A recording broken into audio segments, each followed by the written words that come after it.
إن الحمد لله نحمده ونستعينه ونستغفره ونؤمن به ونتوكل عليه ونعوذ بالله من شرور أنفسنا ومن سيئات أعمالنا من يهده الله فلا مضل له ومن يضلله فلا هادي له ونشهد أن لا إله إلا الله وحده لا شريك له ونشهد أن سيدنا مولانا محمدًا عبده ورسوله أرسله بالحق بشيرا ونذيرا صلى الله تعالى عليه وعلى آله وأصحابه وبارك وسلم تسليما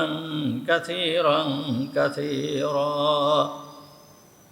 أما بعد فأعوذ بالله من الشيطان الرجيم بسم الله الرحمن الرحيم ولقد آتينا إبراهيم رشده من قبل وكنا به عالمين إذ قال لأبيه وقومه ما هذه التماثيل التي أنتم لها عاكفون قالوا وجدنا آباءنا لها عابدين قال لقد كنتم أنتم وآباؤكم في ضلال مبين قالوا أجئتنا بالحق أم أنت من اللاعبين قال بل ربكم رب السماوات والأرض الذي فطرهن وأنا على ذلك من الشاهدين صدق الله العظيم ونحن على ذلك من الشاهدين والشاكرين اللهم صل على محمد وعلى آل محمد كما صليت على إبراهيم وعلى آل إبراهيم إنك حميد مجيد اللهم بارك على محمد وعلى آل محمد كما باركت على إبراهيم وعلى آل إبراهيم إنك حميد مجيد سبحانك لا علم لنا إلا ما علمتنا اللهم انفعنا بما علمتنا فعلمنا ما ينفعنا وزدنا علما رب اشرح لي صدري ويسر لي أمري واحلل عقدة من لساني يفقهوا قولي اللهم طهر قلوبنا عن غيرك ونبر قلوبنا بنور معرفتك ربنا تقبل منا إنك أنت السميع العليم وتب علينا إنك أنت التواب الرحيم সমস্ত প্রশংসা সেই মহান রব্বুল আলামিনের জন্য যিনি আমাদেরকে আজকের এই পবিত্র জুমার দিনে জুমার নামাজ পড়তে আসার তৌফিক দান করেছেন এই জন্য আমরা সবাই বলি আলহামদুলিল্লাহ। আমাদের আলোচনা চলতেছিল হযরত ইব্রাহিম আলাইহিস সালাম সম্পর্কে। গতদিন আলোচনা করা হয়েছিল যে হযরত ইব্রাহিম আলাইহিস সালাম তার গোত্রের লোকেদেরকে তারকা, চন্দ্র, সূর্য এগুলো রব হতে পারে না এই বিষয়ে সুস্পষ্ট ধারণা দিয়ে দিয়েছিলেন। এরপরে হযরত ইব্রাহিম আলাইহিস সালাম উনি মনোনিবেশ করলেন, অর্থাৎ ওনার দাওয়াতের কাজ শুরু করলেন। গোত্রের লোকেরা যে মূর্তি পূজা করত, এই মূর্তিরা কখনোই রব হতে পারে না, এই মূর্তিদের অসারতা প্রকাশ প্রমাণ করার জন্য হযরতে ইব্রাহিম আলাইহিস সালাম এইবার দাওয়াতের কাজ শুরু করলেন। সে কথা মহান রব্বুল আলামিন কুরআনুল কারীমের ভিতরে, কুরআনুল কারীমের সূরা আম্বিয়ার ভিতরে বর্ণনা করতেছেন। মহান রব্বুল আলামিন বলতেছেন, ওয়ালাকাদ আতাইনা ইব্রাহিমা রুশদাহু মিন ক্বাবল ওয়া কুন্না বিহি আলিমিন। আল্লাহ তাআলা বলতেছেন, ওয়ালাকাদ আতাইনা ইব্রাহিমা রুশদাহু, আমি দিয়েছিলাম ইব্রাহিমকে রুশদাহু, মানে সবুজ, সঠিক বুঝ, সঠিক জ্ঞান আমি ইব্রাহিমকে দিয়েছিলাম। মিন ক্বাবলু মানে ইতিপূর্বে, এর পূর্বে আমি ইব্রাহিমকে সুবুঝ দিয়েছিলাম। ওয়া কুন্না বিহি আলিমিন, আর আমি তার সম্পর্কে ভালো করেই জানতাম, তার জ্ঞান গরিমা কেমন, সে কেমন ধরনের আমল করে, কেমন ধরনের আমল করবে, এই সম্পর্কে আমি ভালো করেই জানতাম। এরপরে মহান রব্বুল আলামিন হুজুর আকরাম সাল্লাল্লাহু আলাইহি ওয়াসাল্লামকে সম্বোধন করে বলতেছেন, স্মরণ করো হে মুহাম্মদ, ইদ ক্বালা লি আবিহি ওয়া কওমিহি মা হাযিহি তামাসিলুল্লাতী আনতুম লাহা আকিফুন। যে ইব্রাহিম যখন তার পিতাকে এবং তার গোত্রের লোকেদেরকে বলেছিল, ইদ ক্বালা লি আবিহি যখন তার পিতাকে বলেছিল, ওয়া কওমিহি এবং তার গোত্রের লোকেদেরকে বলেছিল, মা হাযিহি তামাসিলুল্লাতী আনতুম লাহা আকিফুন। এই যে এই সমস্ত মূর্তিসমূহ, এই সমস্ত প্রতিমা, এই সমস্ত মূর্তি যেইগুলো নিয়ে তোমরা বসে আসো, অর্থাৎ পূজা করার জন্য বসে আসো, পূজা করার জন্য সদা সর্বদা উপবিষ্ট থাকো, বসে থাকো, এইগুলো কি? এগুলো কি রব হতে পারে? এগুলো কিভাবে রব হয়? এইগুলোর পূজা তোমরা কেন করো? মা হাযিহি তামাসিলুল্লাতী আনতুম লাহা আকিফুন, এইগুলো নিয়ে সদা সর্বদা বসে রয়েছো, এইগুলোকে তোমরা পূজা করো, এগুলো কি রব হতে পারে? এগুলো কি রব হওয়ার যোগ্যতা রাখে? কিন্তু গোত্রের লোকেরা কি বলবে? গোত্রের লোকেদের কোনো উত্তর ছিল না, কোনো কথা ছিল না, তাদের কোনো দলিল প্রমাণ কোনো কিছুই ছিল না। শুধু ছিল একটি মাত্র কথা, সেটা হচ্ছে কি, ক্বালু ওয়াজাদনা আবাআনা লাহা আবিদিন। গোত্রের লোকেরা বলল যে আমরা আমাদের বাপদাদাদেরকে এইভাবে পেয়েছি, আমাদের বাপদাদাকে দেখেছি তারা এইভাবেই পূজা করত, সুতরাং আমরাই সেইভাবে পূজা করি। আমাদের বাপদাদারা জ্ঞানী মানুষ ছিল, তারা যখন পূজা করে আসছে আমরাও সেইভাবে পূজা করি। এই বাপদাদাদের দোহাই দিয়ে হযরত ইব্রাহিম আলাইহিস সালামের কাছ থেকে সরার চেষ্টা করল, কিন্তু বাপদাদাদের দোহাই দিলে কি কাজ হয়? ক্বালা লাকাদ কুনতুম আনতুম ওয়া আবাউকুম ফি যালালিম মুবিন।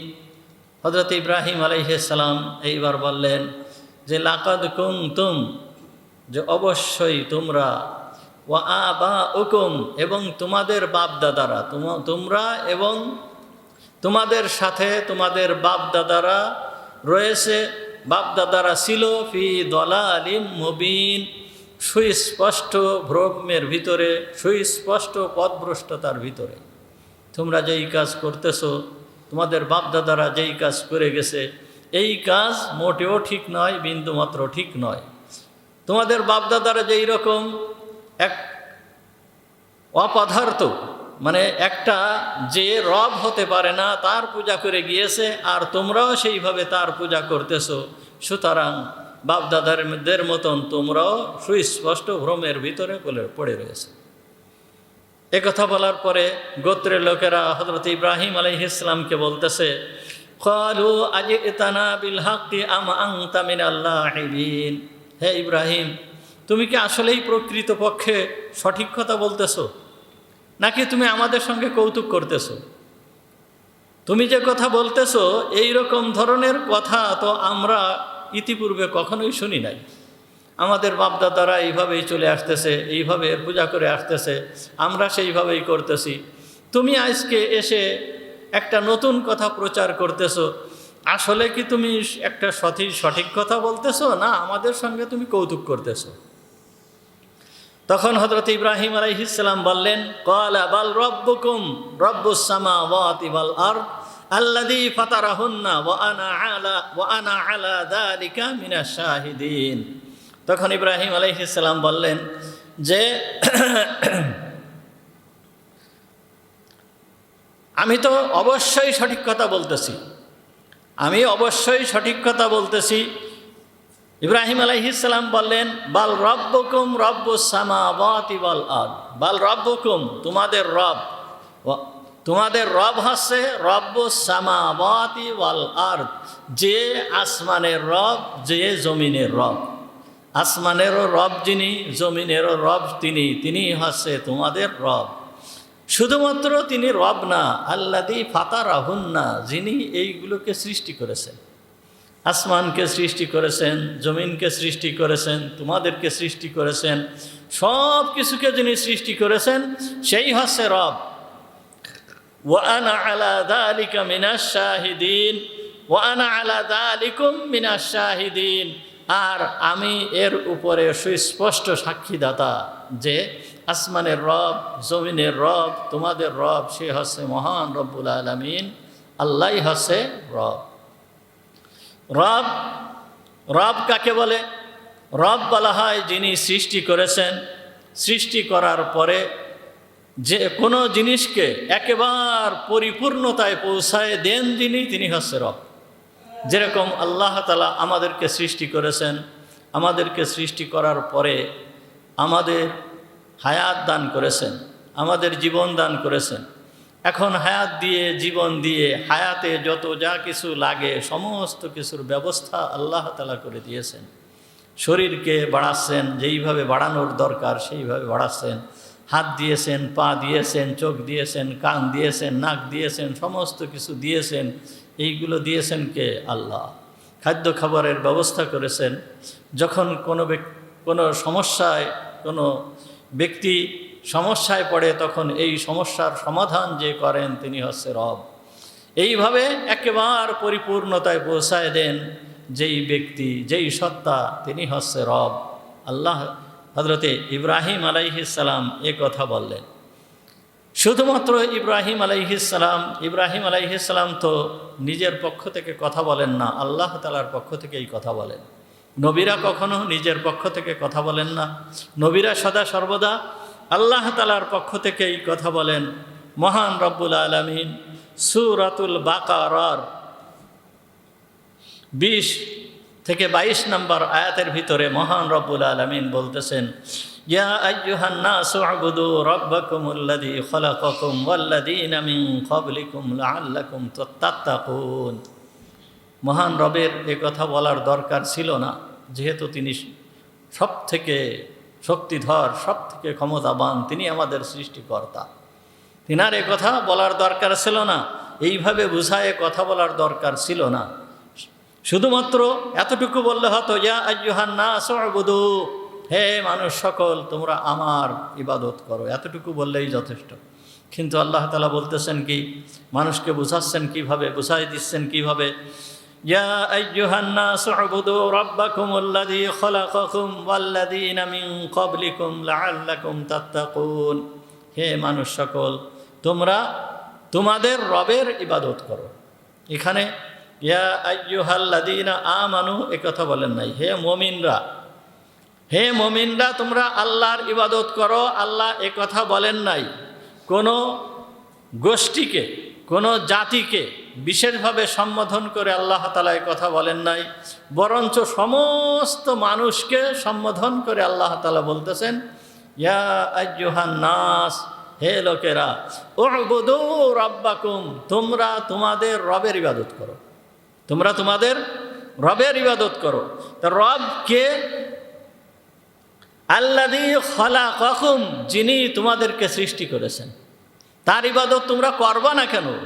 কি জন্য করবা না? তিনি তো তোমাদেরকে সৃষ্টি করেছেন। ওয়াল্লাযীনা মিন ক্বাবলিকুম, এবং যারা তোমাদের পূর্বে অতিবাহিত হয়ে গেছে তাদেরকেও তিনি সৃষ্টি করেছেন। তো তাহলে যিনি তোমাদেরকে সৃষ্টি করলেন, যিনি তোমাদের পূর্ববর্তীদেরকে সৃষ্টি করলেন, তোমাদের পিতা মাতা, বাপ দাদা, দাদা দাদি, নানা নানি, এমনকি আদম আলাইহিস সালাম থেকে নিয়ে যত মানুষ দুনিয়ায় অতিবাহিত হয়েছে, সবাইকে যেই সত্তা সৃষ্টি করেছেন সেই সত্তার ইবাদত করো। ইবাদত তো সেই পাওয়ার যোগ্য।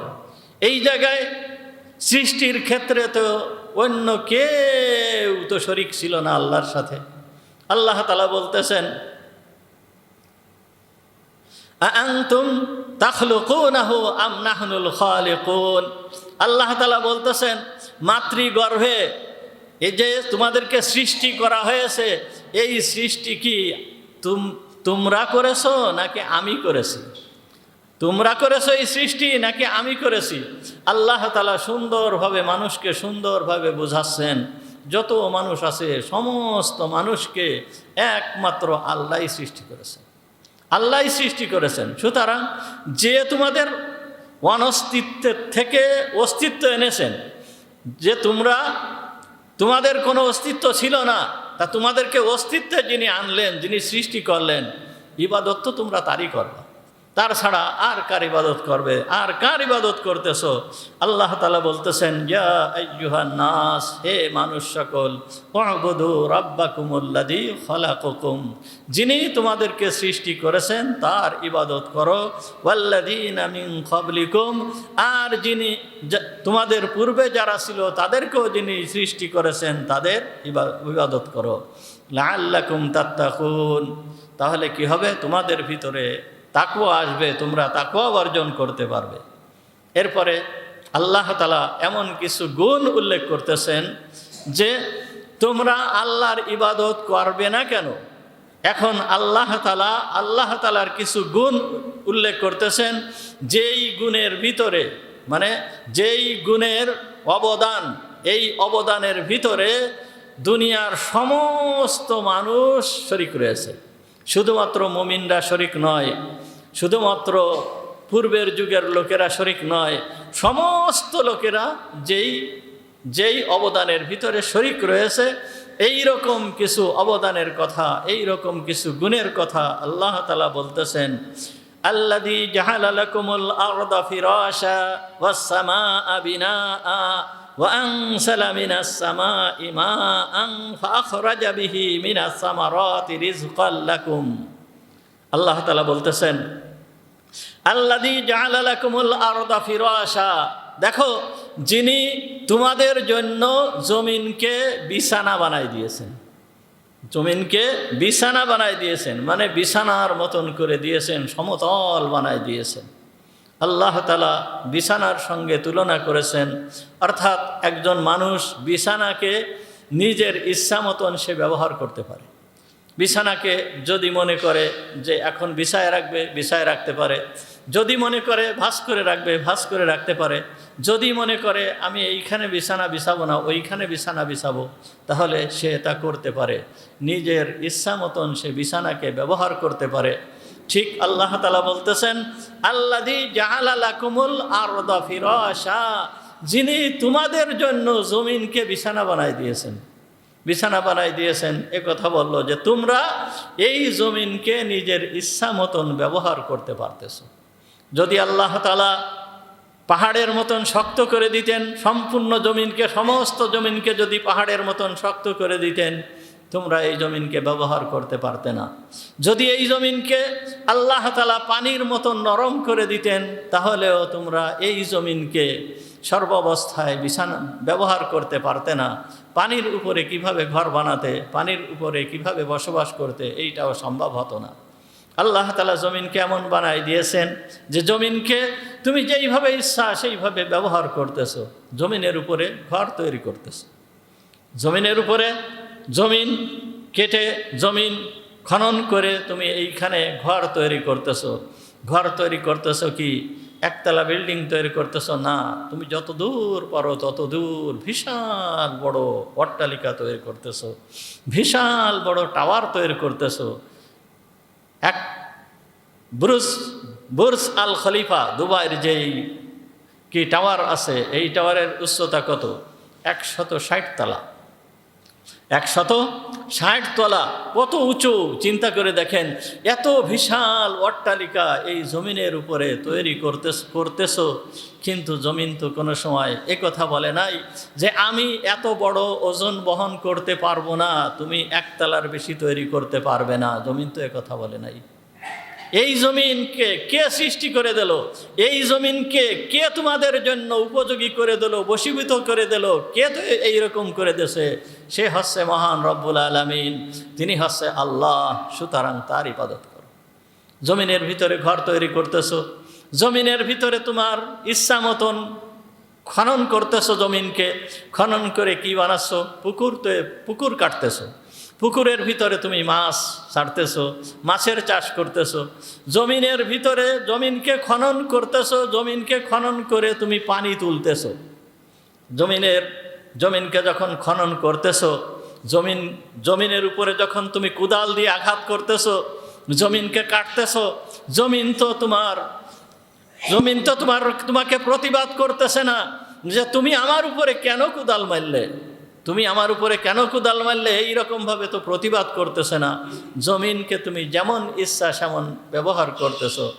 জমিনের ভিতরের থেকে তুমি পানি বাহির করতেছো, টিউবওয়েল পুঁতে পানি বাহির করতেছো। আবার এখন জমিনের নিচ থেকে তুমি জমিনের নিচে যেই সমস্ত খনিজ দ্রব্য আছে সেইগুলোকে তুমি বাহির করে নিচ্ছ। যেই সমস্ত সম্পদ রয়েছে এই সম্পদকে তুমি বাহির করে নিচ্ছ। জমিনের ভিতরে যে তেল রয়েছে এই তেলগুলোকে তুমি বাহির করে নিচ্ছ। যেই তেলকে আল্লাহ তাআলা সৃষ্টি করে রাখছেন, দেখেন তেলের কি মূল্য, তেলের কি মূল্য। এই তেল যদি কোনো রকম একটু তেলের সংকট দেখা যায়, সমস্ত কিছুর সংকট। তেলের সংকট মানে সমস্ত কিছুর সংকট, দুনিয়ায় সব কিছুর সংকট।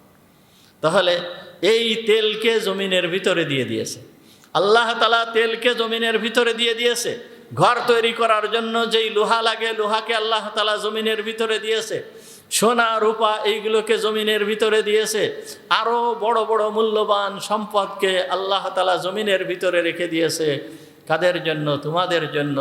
আল্লাযী জাআলা লাকুমুল আরদা ফিরাশা, যিনি জমিনকে তোমাদের জন্য বিছানা করে দিয়েছেন। এই রবের ইবাদত করো, তোমরা এই রবের ইবাদত করো। আল্লাহ আপনাকে কেমনভাবে বুঝাচ্ছেন, দুনিয়ার সমস্ত মানুষকে কেমনভাবে আল্লাহ তাআলা বুঝাচ্ছেন যে তোমরা ওই রবের ইবাদত করো। যেই রব তোমাদেরকে সৃষ্টি করলেন, যেই রব তোমাদের জীবন দিলেন, যেই রব তোমাদেরকে হায়াত দিলেন, যেই রব তোমাদেরকে জমিনকে তোমাদের উপযোগী বানিয়ে দিলেন। এরপরে কি বলতেছেন?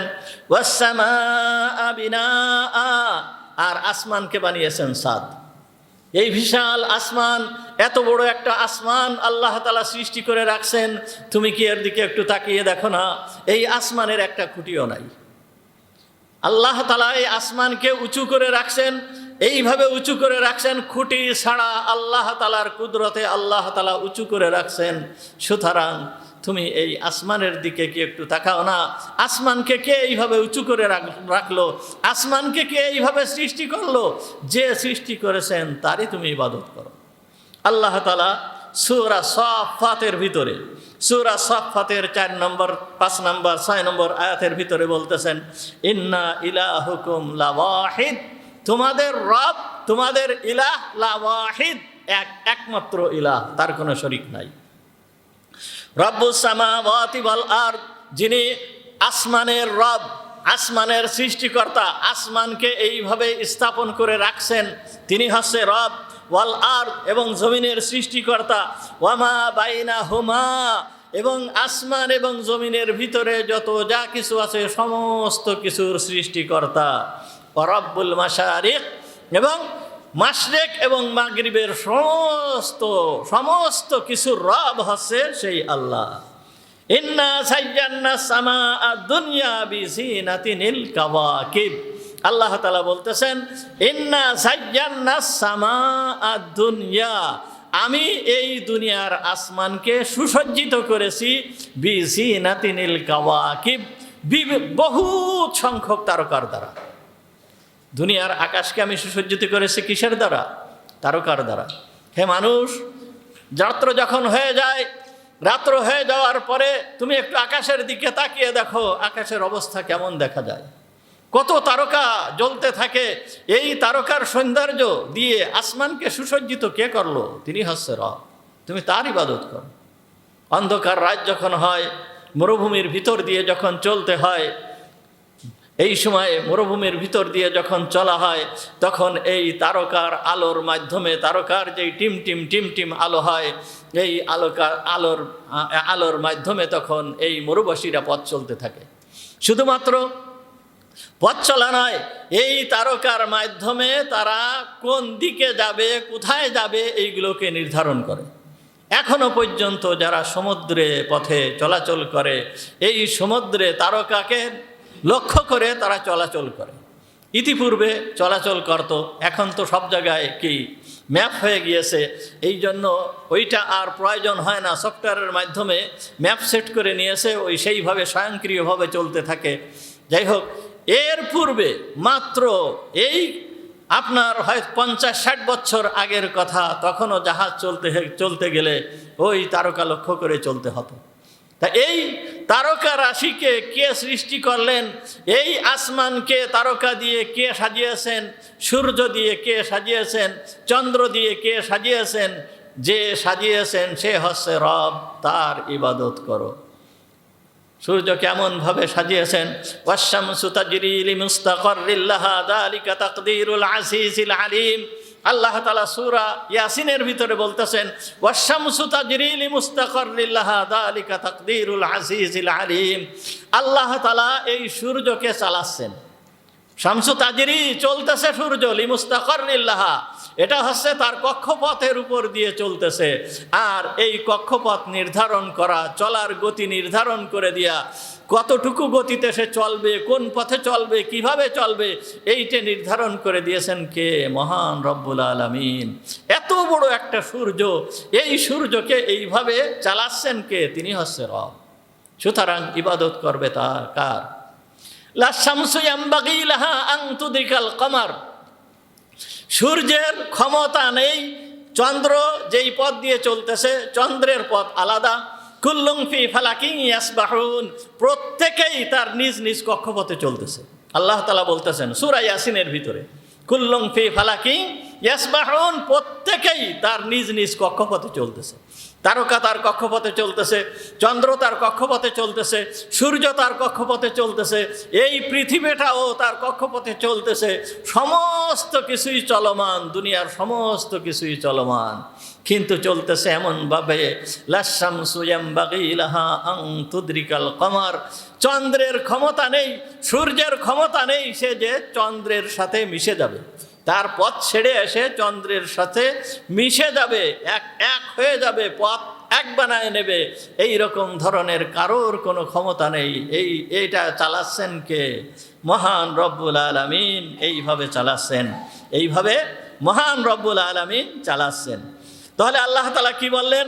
যে আল্লাহ তাআলা বলতেছেন, আল্লাযী জাআলা লাকুমুল আরদা ফিরাশা, যেই সত্তা জমিনকে কি বানিয়েছেন? বিছানা বানিয়েছেন। ওয়াস-সামাআ বিনাআ, আর আসমানকে বানিয়েছেন ছাদ। ওয়া আনসালা মিনাস সামাই মাআ, আর আল্লাহ তাআলা আসমান থেকে বৃষ্টি বর্ষণ করেন। আল্লাহ তাআলা কি করেন? আসমান থেকে বৃষ্টি বর্ষণ করেন। এই যে বৃষ্টি বর্ষণ করতেছেন, এই ক্ষমতা কার? একমাত্র আল্লাহর। বৃষ্টি বর্ষণ করেন কে? একমাত্র আল্লাহ। বৃষ্টি যদি বর্ষণ না করতেন তাহলে তোমরা বাঁচতে পারতে না। আল্লাহ তাআলা বলতেছেন, ফাআখরাজা বিহি মিনাস সামারাত, অতঃপর এই বৃষ্টি দিয়ে মহান রব আল্লাহ তাআলা আখরাজা, বের করতেছেন, বিহি, ওই বৃষ্টির মাধ্যমে, আস-সামারাত, ফলমূল। যত ধরনের ফলমূল যা আমরা খাচ্ছি, এই বৃষ্টির মাধ্যমেই আল্লাহ তাআলা জমিন থেকে উৎপন্ন করতেছেন, জমিন থেকে বের করতেছেন। আল্লাহ তাআলা বৃষ্টি দিয়ে, বৃষ্টি কিভাবে বর্ষণ করতেছেন আপনি আমি যদি একটু চিন্তা করি, একটু দেখি, এই মেঘমালাকে সমুদ্রের উপরের থেকে পানি তুলে নিয়ে যান কে? কিভাবে পানি তোলার পদ্ধতি কি? কিভাবে আল্লাহ তাআলা পানি তুলে নিয়ে যাচ্ছেন? কোন পদ্ধতিতে আল্লাহ তাআলা পানি তুলে নিয়ে যাচ্ছেন? ও একটু একটু একটু একটু করে পানি তুলে নিয়ে এই পানিগুলোকে উপরে নিয়ে কিভাবে পুঞ্জীভূত করতেছেন, কিভাবে একত্রিত করতেছেন। একত্রিত করার পরে এই পানিগুলোকে আল্লাহ তাআলা সমগ্র দুনিয়ার বুকে কিভাবে এটাকে বন্টন করতেছেন, কিভাবে বন্টন করতেছেন, কিভাবে ছড়ানো এলাকায় যেই পরিমাণ প্রয়োজন সেই পরিমাণ আল্লাহ তাআলা বর্ষণ করতেছেন। এই পানিগুলোকে যদি একসাথে ছেড়ে দিত তাহলে তো সব কিছু ধ্বংস হয়ে যেত, সব কিছু শেষ হয়ে যেত, কিছুই থাকতো না, সব কিছু শেষ হয়ে যেত। কিন্তু ফোঁটা ফোঁটা আকারে আল্লাহ তাআলা এই পানিকে বর্ষণ করতেছেন। তাহলে এই ক্ষমতা কার? এই ক্ষমতা একমাত্র আল্লাহর। হে মানুষ, মুমিন, মুসলমান, কাফের, মুশরিক যারা আছে সবাই এই নিয়ামতকে ভোগ করতেছে, এই নিয়ামতকে ভোগ করতেছে, এই সুযোগ সুবিধাকে উপভোগ করতেছে। সুতরাং যেই সুযোগ সুবিধা তোমাদেরকে দিয়েছে, কে দিয়েছে? যিনি দিয়েছেন তোমরা তার ইবাদত করো, যিনি দিয়েছেন তোমরা তার ইবাদত করো। আল্লাহ তাআলা বলতেছেন ফাখরাজা বিহি মিনাস সামারাত, অতঃপর বের করেছে এই পানির মাধ্যমে আসামারাত, ফলমূল, ফসলাদি। কি? পানির মাধ্যমে ফলমূল বের করেছে, ফসলাদি বের করেছে। পানি বর্ষণ করতেছেন। পানি বর্ষণ করার পরে এই পানির থেকে কি উৎপন্ন হচ্ছে? বিভিন্ন ধরনের ফল উৎপন্ন হচ্ছে। একই মাটি, কি? একই মাটি, মাটি এক, বা পানি দিচ্ছেন এক, একই পানি একই মাটি, কিন্তু এইখান থেকে গাছ উৎপন্ন হচ্ছে ভিন্ন ভিন্ন গাছ। কোনোটা আম গাছ, কোনোটা কাঁঠাল গাছ, কোনোটা জাম গাছ, কোনোটা লিচু গাছ, কোনোটা জামরুল গাছ, বিভিন্ন ধরনের গাছ আল্লাহ তাআলা উৎপন্ন করতেছেন। এই গাছটাকে উৎপন্ন কে করলো? কে উৎপন্ন করতেছে? এই গাছটাকে মাটির ভিতরের থেকে উপরের দিকে তুলতেছে কে? এই গাছটাকে বড় বানাচ্ছে কে? এই গাছে পাতা দিচ্ছে কে? এই গাছে ডাল দিচ্ছে কে? এই গাছে ফুল দিচ্ছে কে? এই গাছের ভিতরে ফল আসতেছে, এই ফলটা দিচ্ছে কে? একটা গাছ, এই আমের সময় আপনি একটা গাছের দিকে তাকায় দেখেন কত সুন্দর দেখা যায়। এই পাতার ভিতরে সুন্দর সুন্দর আমগুলো কে সৃষ্টি করেছে? একটা কাঁঠাল গাছের দিকে তাকিয়ে দেখেন, কাঁঠাল গাছের এই কাণ্ড ভেদ করে করে এত পরিমাণ কাঁঠাল আল্লাহ তাআলা দিয়েছেন। এই কাঁঠালগুলো এই কাণ্ডকে ভেদ করে বের করলো কে? হে মানুষ, তোমরা কি বোঝো না? হে মানুষ, তোমরা কি একটু চিন্তা ভাবনা করো না? যে করেছে ইবাদত করো তার, এই কাজ যে করেছে ইবাদত করো তার। একই মাটি, একই বৃষ্টি, একই পানি, গাছ আল্লাহ তাআলা বানিয়েছেন ভিন্ন, আর বিভিন্ন ধরনের ফল বানিয়েছেন। যেই ফল রৌদ্রের আলোতে যেই ফল পাকতেছে, চন্দ্রের আলোর মাধ্যমে যেই ফলের ভিতরে স্বাদ আসতেছে, চন্দ্রকে ওইখানে ফিট করছে কে? সূর্যকে ওইখানে ফিট করছে কে? চন্দ্রকে যদি একটু দূরে ফিট করতো তাহলে একটা ফলও কোনো স্বাদ হতো না, একটা ফলেও কোনো স্বাদ আসতো না। আল্লাহ তাআলা এমন কায়দায় এইগুলোকে চালাচ্ছেন। বিভিন্ন ধরনের ফল, বিভিন্ন ধরনের স্বাদের ফল আল্লাহ তাআলা তোমাদের রেজেক হিসেবে দিয়েছে। ধানকে রেজেক হিসেবে দিয়েছে, গমকে রেজেক হিসেবে দিয়েছে।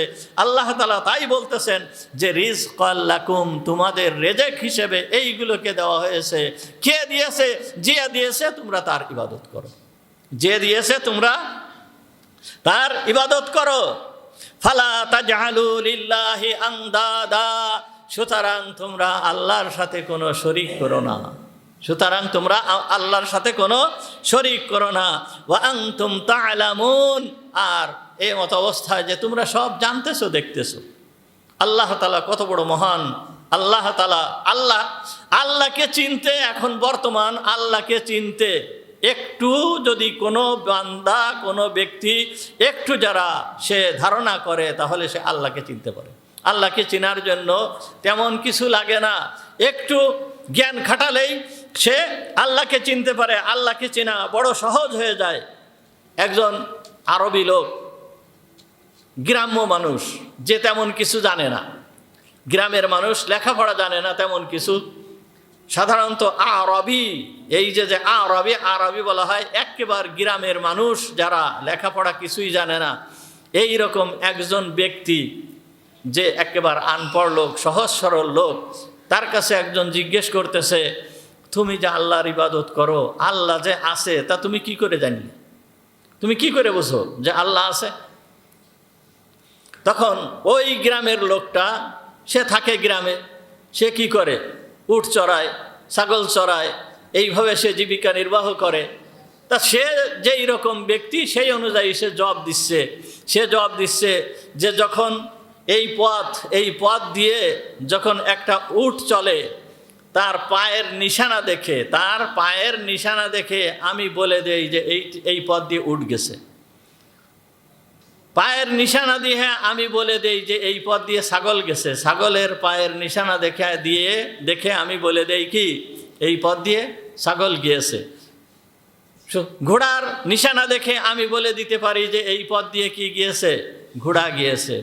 তাহলে পায়ের নিশানা দেখে যদি বলে দেওয়া যায় যে এইটা হচ্ছে ঘোড়ার পা, এই নিশানা যদি ঘোড়াকে প্রমাণ করতে পারে, এই নিশানাটা যদি ঘোড়াকে প্রমাণ করতে পারে, দুনিয়ায় যত কিছু আছে এইগুলো কি আল্লাহর প্রমাণ নয়? এইগুলো কি আল্লাহকে প্রমাণ করতে পারে না? এইগুলো কি আল্লাহর প্রমাণ নয়? এই সমস্ত জিনিস সাধারণের থেকে সাধারণ একজন মানুষ যদি চিন্তা ভাবনা করে তাহলে কি আল্লাহকে বুঝতে পারে। পায়ের নিশানা দেখে মানুষ বলে দিচ্ছে যে এইটা কি ঘোড়ার পা, এইটা ঘোড়ার পাড়া, এইটা মানুষের পাড়া, এইটা ছাগলের পাড়া। গোবর দেখে বলে দিচ্ছে কি এইটা কিসের গোবর, গরুর গোবর নাকি ছাগলের গোবর নাকি ঘোড়ার গোবর, এইগুলো দেখে বলে দিচ্ছে যে এইটা ঘোড়া, এইটা গরু, এইটা ছাগল, এইগুলো বলে দিচ্ছে। পায়ের নিশানা দেখেন, মুহাম্মদুর রাসূলুল্লাহ সাল্লাল্লাহু আলাইহি ওয়াসাল্লাম হিজরতের দিন, যেই দিন হিজরত করে মক্কার থেকে মদিনায় চলে যাচ্ছেন, মক্কার থেকে মদিনায় যাওয়ার সময় হিজরত করে যখন চলে যাচ্ছেন, কাফেররা তো চারিপাশ দিয়ে ঘিরে আছে। মুহাম্মদুর রাসূলুল্লাহ সাল্লাল্লাহু আলাইহি ওয়াসাল্লাম রাত্রেবেলায় কাফেরদের চোখ ফাঁকি দিয়ে উনি ঘর থেকে বের হয়ে পড়েছেন। ঘর থেকে বের হয়ে আবু বকর সিদ্দিক রাদিয়াল্লাহু তাআলা আনহুকে নিয়ে গারে সাওরে আশ্রয় নিয়েছেন। এখন ওরা তো অপেক্ষায় রয়েছে যে মুহাম্মদ যেই সময় ঘরের থেকে বের হবে, ভোরবেলায় যখন ঘরের থেকে বের হবে সবাই মিলে একসাথে তরবারি চালায় দেবে। কিন্তু ইবলিস মালউন ও যখন হুজুর সাল্লাল্লাহু আলাইহি ওয়াসাল্লাম বের হয়ে গেছে একেবারে ফজরের সময়, প্রভাতের সময়, ওই সময় এসে বলতেছে কি করতেছো তোমরা? সে তো বের হয়ে গেছে, সে তো কি হয়েছে, বের হয়ে গেছে। তোমরা তোমাদের মাথায় হাত দিয়ে দেখো, মাথায় ধুলা রয়েছে, বালু রয়েছে, তোমাদের মাথার উপরে বালু নিক্ষেপ করে সে বের হয়ে চলে গেছে। তখন মাথায় হাত দিয়ে দেখে, সবাই হাত দিয়ে দেখে কি ব্যাপার, বালু আসলো কোথার থেকে? মাথায় তো বালু, তাহলে সে চলে গিয়েছে, কোথায় চলে গিয়েছে, কোথায় গেল?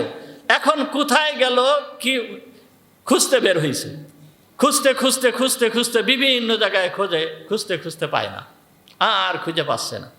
তখন এক ব্যক্তি আরবের ভিতরে এই ধরনের ব্যক্তিরা ছিল, পণ্ডিতরা ছিল, এদেরকে বলা হতো কিয়াফা সিনাস, মানে যারা পায়ের চিহ্ন দেখে ব্যক্তিকে বলে দিতে পারবে যে এইটা হচ্ছে অমুক ব্যক্তির পা, পায়ের চিহ্ন, অমুক ব্যক্তির পায়ের চিহ্ন এইটা বলে দিতে পারবে। তা ওই ব্যক্তিকে আনা হলো। তো ওই ব্যক্তি পায়ের চিহ্ন দেখছে যে এইটা হচ্ছে মুহাম্মাদের পায়ের চিহ্ন। এখন এই পায়ের চিহ্ন অনুসরণ করে চলতেছে, পায়ের চিহ্ন অনুসরণ করে চলতে একেবারে ওই সেই গারে সাওরের মুখ পর্যন্ত চলে গিয়েছে, গারে সাওরের মুখ পর্যন্ত চলে গিয়েছে পায়ের চিহ্ন অনুসরণ করে। তাহলে এখন চিন্তা করেন যে এক ব্যক্তি পায়ের চিহ্ন, যে এইটা হচ্ছে মুহাম্মাদের পায়ের চিহ্ন, এই পায়ের চিহ্নকে অনুসরণ করে গারের মাথা পর্যন্ত চলে গিয়েছে। যাই হোক, আল্লাহ তাআলা তার রসুলকে হিফাজত করবেন। কোনভাবে হিফাজত করবেন এটা আল্লাহ তাআলার কুদরত। দুনিয়ার ভিতরে সব থেকে একেবারে দুর্বল হচ্ছে মাকড়সার বাসা। সব থেকে দুর্বল কি? মাকড়সার বাসা। এই একটা মাকড়সার বাসা দিয়ে মুহাম্মদুর রাসূলুল্লাহ সাল্লাল্লাহু আলাইহি ওয়াসাল্লামকে এই শক্তিশালী বাহিনীর থেকে আল্লাহ তাআলা হিফাজত করেছেন। তাহলে আল্লাহ তাআলার কুদরত কত, আল্লাহ তাআলার কুদরত কত। মানে পায়ের চিহ্ন দেখে মুহাম্মদ সাল্লাল্লাহু আলাইহি ওয়াসাল্লামকে চেনা যায়। সুতরাং এই সমস্ত কিছু দেখে কি আল্লাহকে চেনা যায় না? এই সব কিছু দেখে কি আল্লাহকে চেনা যায় না? গোবর দেখে যদি ঘোড়া চেনা যায়, গোবর দেখে যদি কি চেনা যায়? গরু চিনা যায়, গোবর দেখে যদি ছাগল চিনা যায়, তাহলে আল্লাহকে কি চিনা যায় না? গোবর দেখে শুধু ঘোড়া চিনা যায় না, এই ঘোড়াটা কোন জায়গার তাও চিনা যায়। হুজুর আকরাম সাল্লাল্লাহু আলাইহি ওয়াসাল্লাম মদিনায় হিজরত করে যাওয়ার পরে, মদিনায় হিজরত করে যখন গিয়েছেন, এই বদরের যুদ্ধ সংগঠিত হওয়ার মূল যে ভূমিকা, এই ভূমিকায় মদিনার লোকেদের কাছে সংবাদ পৌঁছায়ছে যে আবু সুফিয়ান এই মদিনার পাশ দিয়ে, এই রাস্তা দিয়ে লোহিত সাগরের তীর দিয়ে সিরিয়ায় ব্যবসায়ী কাফেলা নিয়ে ব্যবসা করার জন্য গিয়েছে। তখন হুজুর আকরাম সাল্লাল্লাহু আলাইহি ওয়াসাল্লাম একদল সাহাবীকে পাঠিয়ে দিলেন যে তোমরা যাও, আসলে আবু সুফিয়ান কোন সময় আসতেছে, ফিরে আসবে কখন, কি দেখি কোথাও সে এখন কোন জায়গায় অবস্থান করতেছে, শুধু এতটুকু দেখে আসো। তা এই সাহাবীদের এই দলটা ঘোড়া নিয়ে, যাই হোক অল্প কয়েকজনের দল আসলো, এসে ওই আড় দিয়ে পাড় দিয়ে ঘোরাঘুরি করছে। যখন ঘোরাঘুরি করছে, এই সংবাদ আবু সুফিয়ানের কানে পৌঁছায় গেছে।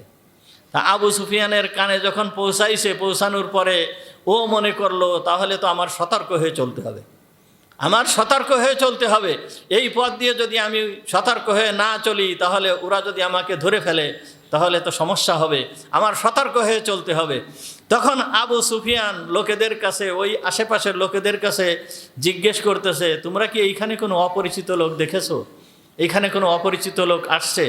তখন কিছু সংখ্যক লোক বলল, হ্যাঁ আমরা ওইখানে কিছু অপরিচিত লোকের আনাগোনা দেখছি, তারা এখানে আসছিল। তখন বলতেছে, তারা কোন জায়গার লোক বলতে পারো?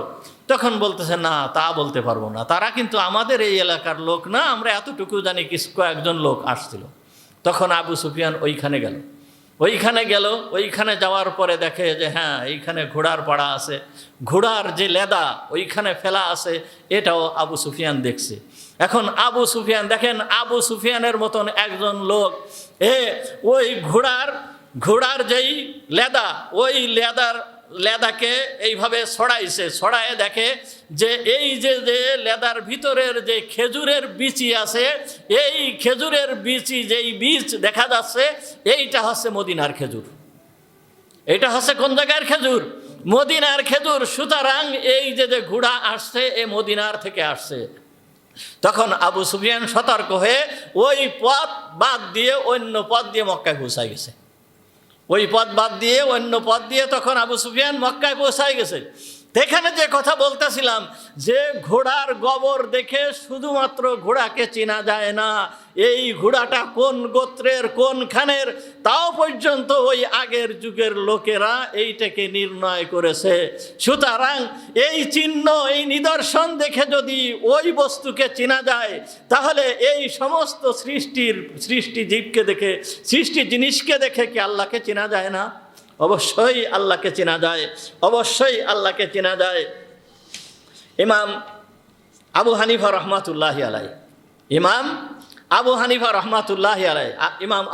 রহমাতুল্লাহি আলাইহির সময়, এই সময়ে নাস্তিকরা ছিল। নাস্তিক মানে কাফের।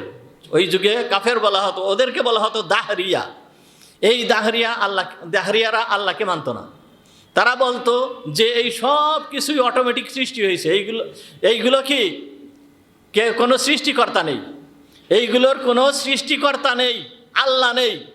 তারা এই ধরনের কথাবার্তা বলতো। তখন আবু হানিফা রহমাতুল্লাহি আলাইহির সাথে এদের মুনাজারা, অর্থাৎ বাহাস, তর্ক বিতর্ক হবে, এই রকম একটা দিন দিয়েছে। ইমাম আবু হানিফা রহমাতুল্লাহ আলাইহি প্রমাণ করবে যে আল্লাহ আছেন, কুরআন হাদিসের দলিল দিয়ে না, যুক্তি দিয়ে প্রমাণ করবে যে আল্লাহ আছেন। এইটা ইমাম আবু হানিফা রহমাতুল্লাহ আলাইহি প্রমাণ করবে। আর ওরা প্রমাণ করবে কি? যে আল্লাহ নেই, এইটা প্রমাণ করবে। এই জন্য এই মুনাজারার দিন নির্ধারণ হয়েছে। নির্ধারণ হওয়ার পরে যেই সময় দেওয়া হয়েছে, ইমাম আবু হানিফা রহমাতুল্লাহি আলাইহি সেই সময় মতন আসেন নাই। 10টার সময় দেওয়া হয়েছে, ইমাম আবু হানিফা রহমাতুল্লাহ আলাইহি 10টার সময় আসেন নাই, উপস্থিত হয়েছে 12টার সময়।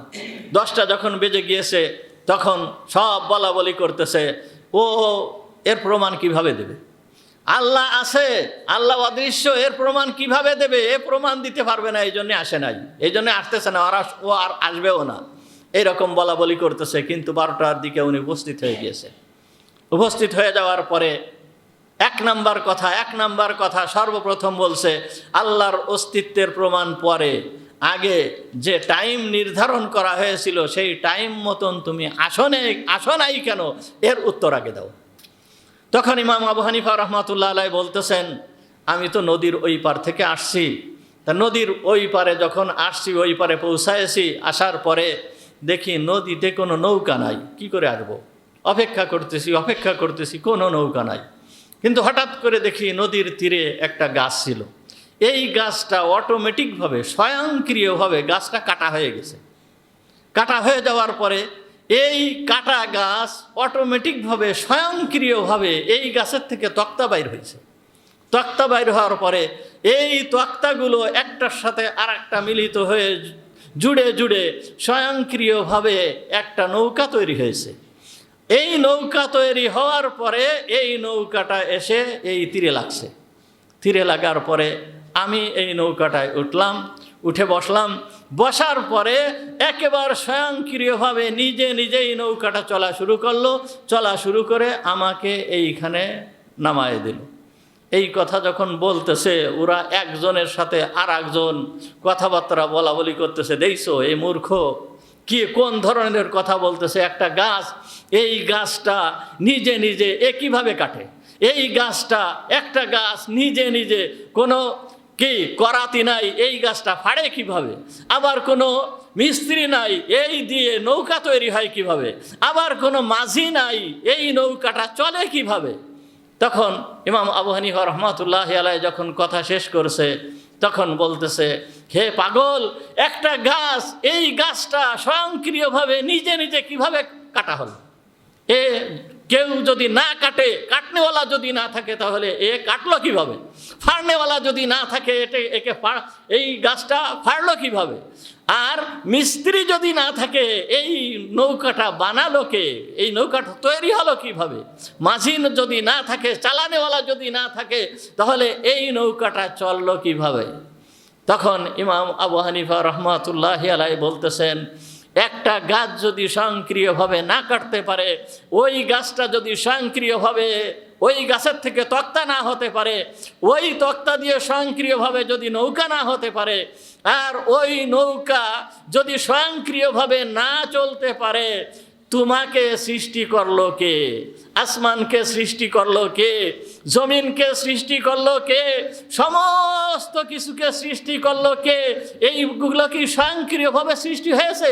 কোন পাগল বলে যে এইগুলো স্বয়ংক্রিয়ভাবে সৃষ্টি হয়েছে? এই কথা বলার সঙ্গে সঙ্গে ওই সময় বহুত দাহরিয়ারা, অনেক দাহরিয়া তখন ইসলাম গ্রহণ করে ফেলেছিল। সুতরাং আল্লাহর যেই সমস্ত নিদর্শন আছে, এইগুলোর জন্য তেমন আমরা যদি একটু চিন্তা ভাবনা করি, এইগুলো বুঝতে পারি যে আল্লাহ তাআলা এক, আল্লাহর কোনো শরীক নাই, আল্লাহর অস্তিত্ব অবশ্যই আল্লাহর অস্তিত্ব আছে। ইমাম মালিক রহমাতুল্লাহি আলাইহির কাছে ওই যুগ, ধরেন সাহাবীদের যুগের পরের যুগ, সমস্ত জায়গায় তো আর ইসলাম, সমস্ত লোকেরা তো আর ইসলাম গ্রহণ করে নাই। তখন ওই যারা ইসলাম গ্রহণ করে নাই, তারা এই সমস্ত বড় বড় আলেমদের কাছে বিভিন্ন ধরনের প্রশ্ন করত।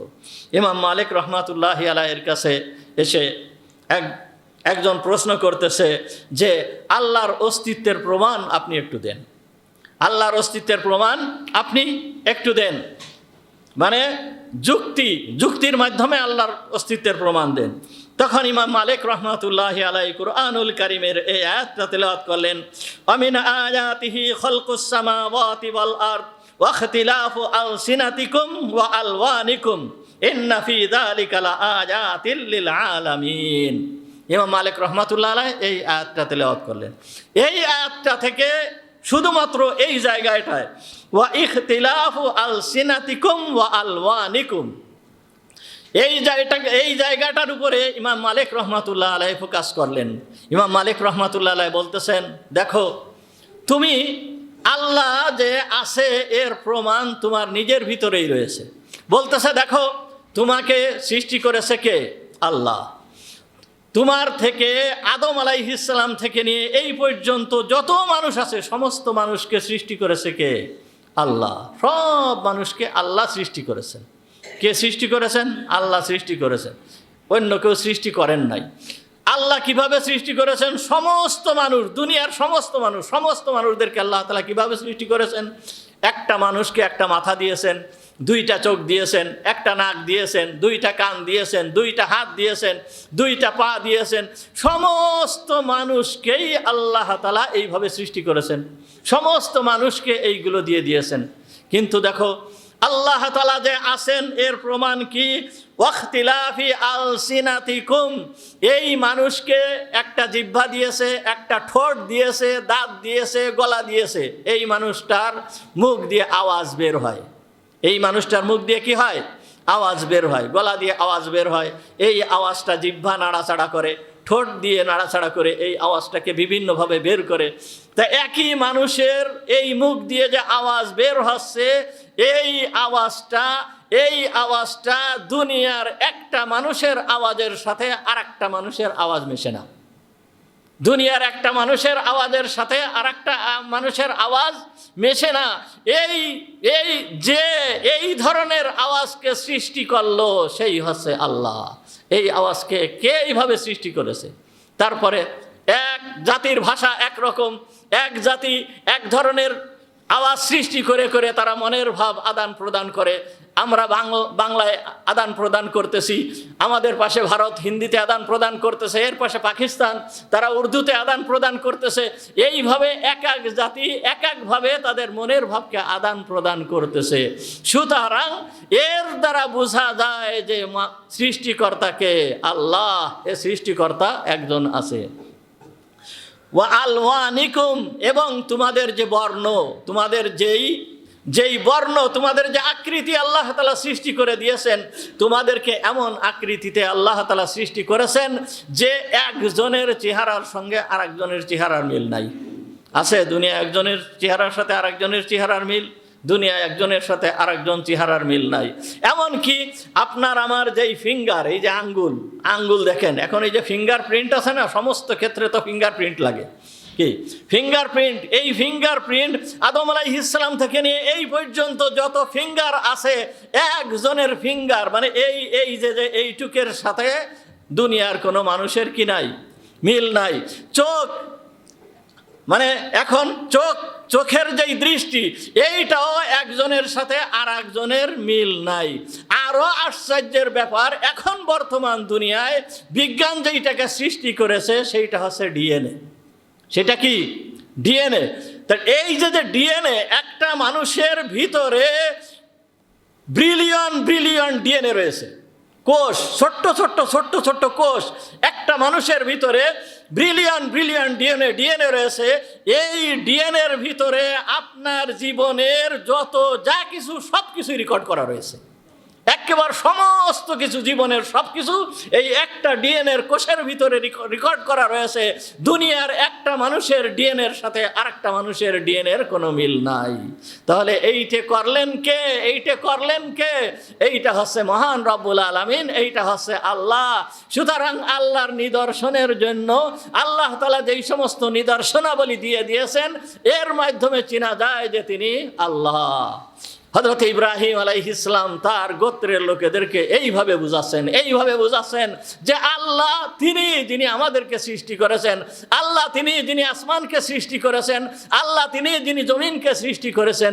সুতরাং তোমরা এই যে মূর্তিগুলোকে পূজা করতেছো, এইগুলোর পূজা তোমরা কেন করো? এইগুলো তো রব হতে পারে না, এইগুলো রব হওয়ার উপযুক্ত না। ওয়া আখিরু দাওয়ানা আলহামদুলিল্লাহি রাব্বিল আলামিন। আমরা যারা সুন্নাত নামাজ পড়িনি, 4 রাকাত ক্বাবলাল জুমআহ সুন্নাতে